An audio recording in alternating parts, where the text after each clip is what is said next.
Joey's going to be appearing at the Prue Center on November 21st, right, Greta? Yes. Along with the Teenagers, along with Bobby Lewis. Bobby and I had #1 records in 1961. Matter of fact, his record was the record of the year. That's right. Tossing and turning, yeah. So Bobby and I go way back. And the reason why we're so happy to have you, Joey, an artist like you, who practically changed the world with the twist and the Peppermint Lounge, is very hard to get, especially this early in the morning, because you gig every night. So it must be pretty darn early in the morning for you right now. Especially on a Monday. Actually, it's the middle of the night today, Jimmy. I worked last night in Tampa, and we had a great Corvette car show, and we were out pretty late, but we had a wonderful success, and now we're looking forward to this weekend's coming engagement for the Richard Nader extravaganza, I call it. We're going to have Gene Chandler, who's the Duke of Earl, everybody knows him, and Benny King, one of my all-time favorites in the music industry. You've discovered and brought to the forefront a lot of groups you introduced, and I'm talking about like the Bragati Brothers, the Shirelles, Jimi Hendrix. Can you talk to us about what you did before you started you were like the Joey D and the Starlighters? Did you go to college?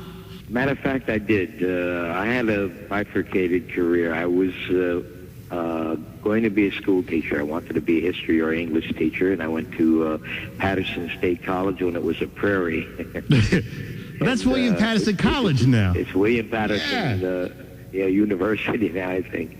A great school, and I think, and then I had my love for music, and I was supplementing my income by playing weekends, and I got some money to pay for college, and it was just a wonderful experience for me. And I got the opportunity to play in New York City. And while I was there, we had our success with the Peppermint Lounge and the Peppermint Twist. And after that happened, I never went back to college, unfortunately. That's one of my big regrets in my life. Well, maybe not, Joey, because to be honest with you, you're a walking university. And I say that because, oh, wait, before I go to, when you were a kid back in the 50s or the early 50s, what group is it or what singer is it that gave you the bug to do what you do so well? What, did you go to a live show and you saw maybe you saw Rosemary Clooney, you said, I want to do that, or Little Richard, what gave you the bug? Well, I grew up in Passaic, New Jersey, and I think by being there, I was influenced by so many great New Jersey artists, from Frank Sinatra to Connie Francis to the Four Seasons, to, it was just like a hotbed of music. And while I was there, I went to high school with the Shirelles, and they were with Scepter Records, owned by Florence Greenberg, who was another Passaicite. And I said, wow, this is neat. They're going to high school, and they have a hit record.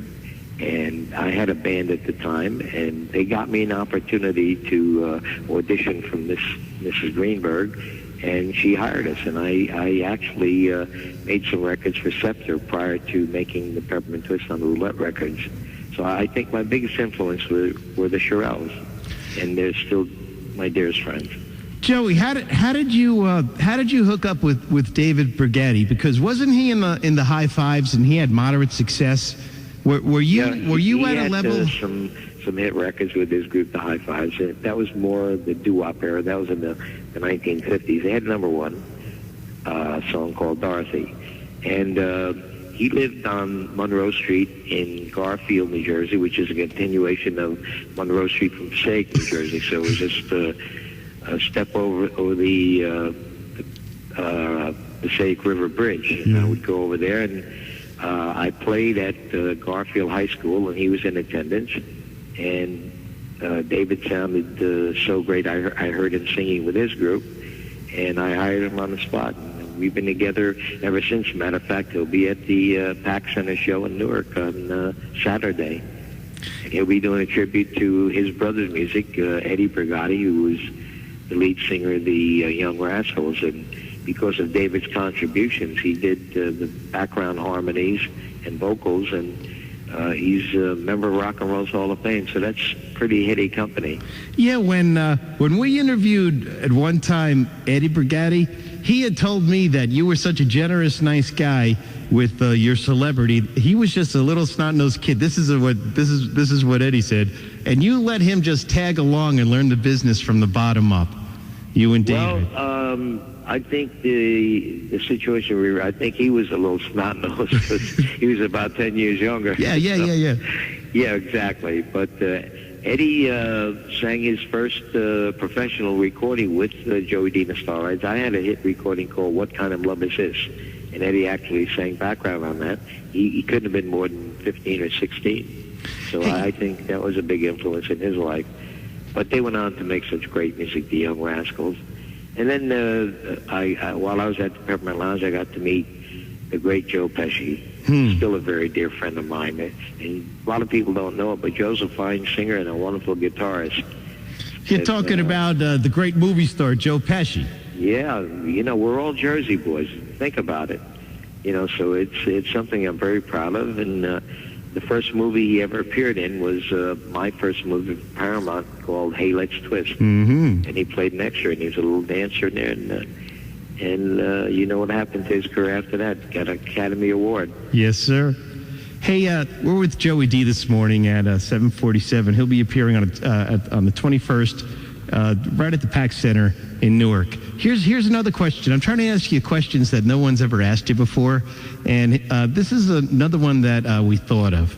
Before you made it to the Peppermint Lounge, can you name, and I'm not calling them dives, but can you name some of the dives or some of the little bars in New Jersey, maybe in Lodi or Garfield, where you used to gig at before you made the big time?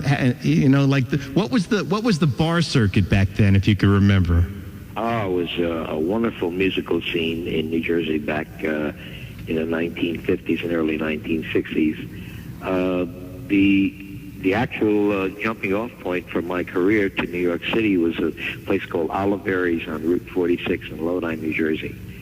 But there were so many other places I played. I played at the Passaic YWCA. They had a dance every week. Still there. Passaic Armory every Saturday night. I played at the Passaic YMYHA every month.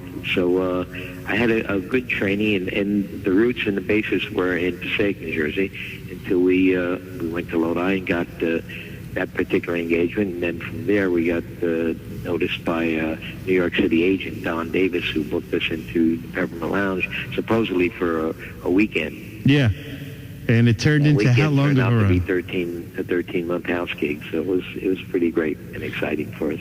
Did you have record labels fighting over your act at the point when you were at the Peppermint Lounge?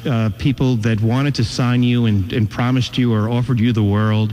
Yeah, we had three major labels after I had signed with Schefter. I had Roulette Records come in. I had Atlantic Records and Capitol Records.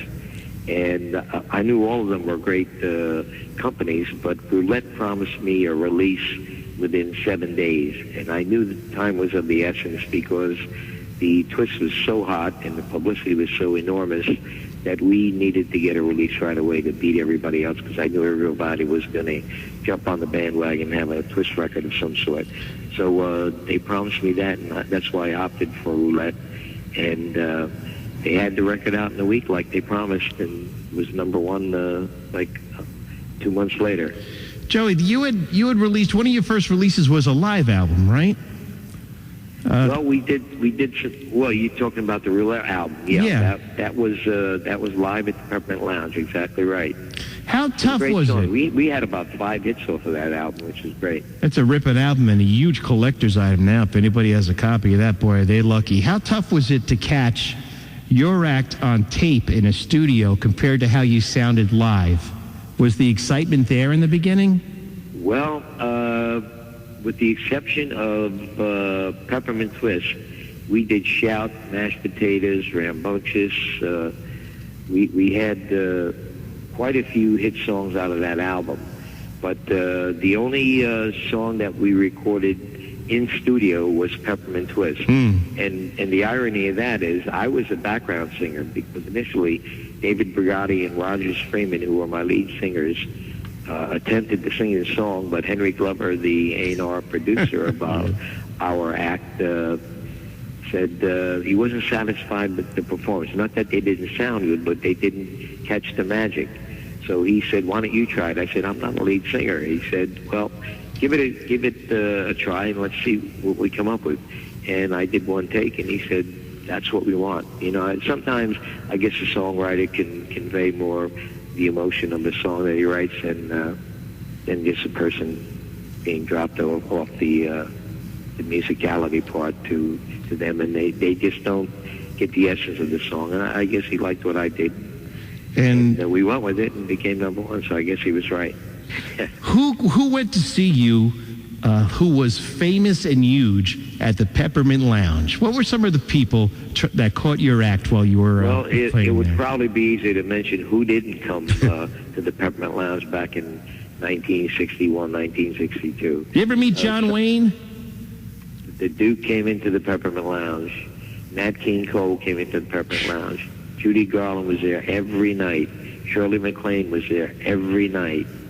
I mean, Johnny Mathis, the litany of stars is just amazing. A kid from Passaic, New Jersey, and all of these celebrities coming to see him. And these are all icons and idols of mine. So I had read it was an somewhere amazing experience. even Liberace came. Liberace sang with me on stage. I have a photo with What a thrill. us on stage. It was just great. Sal Mineo, Jackie Kennedy, people in politics, Senator Jacob Javits at the time, the Duke and Duchess of Bedford. I mean, it's just an amazing... Andy Warhol. I mean, some of the greatest artists, Salvatore Dali. Oh, my gosh. I mean, it's just amazing who came into that place. And it was just a place that supposedly held 150 people, I think, on the outside. He used to squeeze 500 in there. Hey, Joey, did you discover the Ronettes? Well, actually, they came into the Peppermint Lounge, and they were in their teens, I guess 15 or 16. And I had them come up on stage, and they sang background with me, and they sounded so great. My next engagement was Wildwood, New Jersey, and I took them with me. And while I was working there, we had a 3-week engagement there. Phil Spector discovered them and recorded "Be My Baby," and they became superstars and Hall of Famers. Unbelievable. So I've had a very storied career. Here's a good question. How did you hook up with somebody that ended up being a tremendous star in his own right almost 10 years later? How did you hook up with Johnny Nash? Johnny Nash, a wonderful singer. I remember as a young boy watching him on Arthur Godfrey's show. Right. He's a big star on that show. And we needed a song for our motion picture, 2 Tickets to Paris. And he's a songwriter as well as a singer. And he wrote "What Kind of Love Is This" for a scene in the movie. Right. Became a big hit. Johnny's just a special guy. And, he was the person, I think, who started reggae out of Jamaica. You know, he's one of the pioneers. Yeah. Before Bob Marley. One of the guys credited for the first guy using a drum machine in a record. I mean, you're attached to everything. I tell you, you're how attached you are to everything. Yeah, I'm interwoven. You know, it's funny because my whole family worked at Botany Worsted Mills. Maybe there's something to that because they made all the woolen products in the factory there, and I guess maybe I got some of that weaving experience from them. Oh, here's a question for you, for our listeners. Who was your opening act when you went to Europe? Oh, my goodness. In 1963, we worked at the King's Tennis Hall in Stockholm, Sweden, and our opening act were the Beatles. Unbelievable. So, and then we threw a party that night, and I got to meet those guys. They reciprocated when they became huge successes. They came to the Peppermint Lounge to see us. And joining us this morning, we're real lucky to have Joey D with us. And he's had so many hit records, and he's known worldwide. Who is Maurice James? Well, and how did you meet the guy Maurice? I met and hired. I auditioned him in my garage in Lodi, New Jersey, where I had moved. And this guy played wonderful guitar. He was introduced to me by a drummer by the name of Jimmy Mays, and he audition, like I said, in my home in New Jersey, and I hired him, 5 minutes into the audition, and he only became Jimi Hendrix, the greatest guitar player in rock and roll, in my opinion. When you saw him play, was he all fuzzed up with the big electric guitar sound, or was it like a clean, clear 50s kind of sound? What was he doing? Jimmy was playing my music, and he was emulating the guitar player on the records. So he played basically. He was a chameleon. He could play anything. He could adapt to any situation, and he had this wonderful. We did a couple of recordings, and unfortunately, I don't have any copies of them. But he did start with the electronic tricks that he did, and he was a genius at it. No one's ever been able to copy what he did on the guitar. So he was an innovator and a wonderful friend and a great human being. We lost him way too soon. Hey, another name I want to throw at you before we promo your big show coming up one more time is Charles Neville. Charles Neville? Neville. Charles is. You met him before they were big, right? Before they were big. He was a sax player with my group 67, 68, 69, in that era.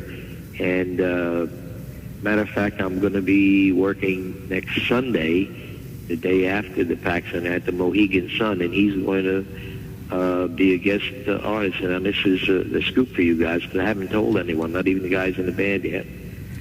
So Charles Neville is still a dear friend. It's amazing. All these people that I worked with back in the 50s and 60s, we had such a camaraderie. We're still friends together. We still speak on the phone. We still go to each other's concerts. So, Charles Neville is a wonderful saxophonist, and his group, the Neville Brothers, what can I say about them? They're fantastic.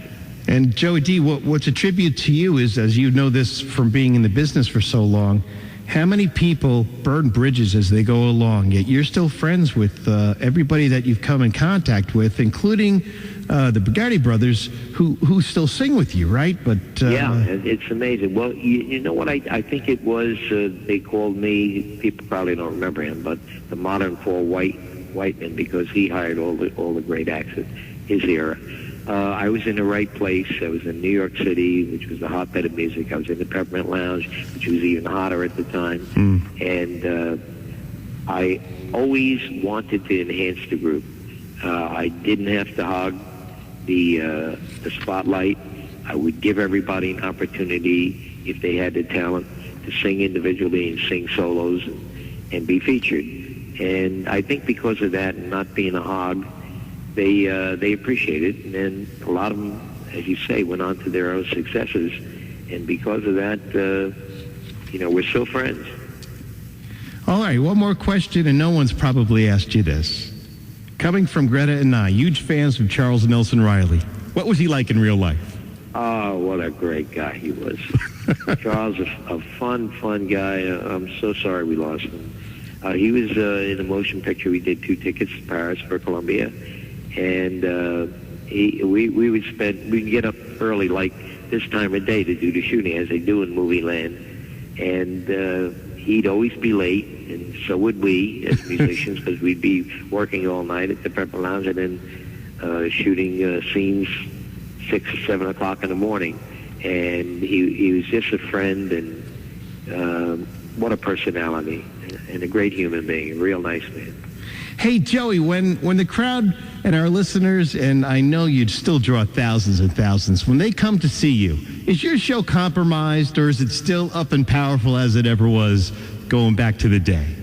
Well, I probably lost a step, but other than that, I think the excitement is still there. The desire definitely is still there, and I always promised myself when it wasn't fun anymore, I'd hang up my rock and roll shoes. But so far, I still have a great time, and Dave Bragati, this Saturday, he's going to do his tribute to the Rascal music, and Bobby Valley's he's with me as well, who's a younger brother of Frankie Valli. He's going to do his tribute to the Four Seasons music. So it's going to be a nice potpourri of music, and a cornucopia of all hit recordings plus mine.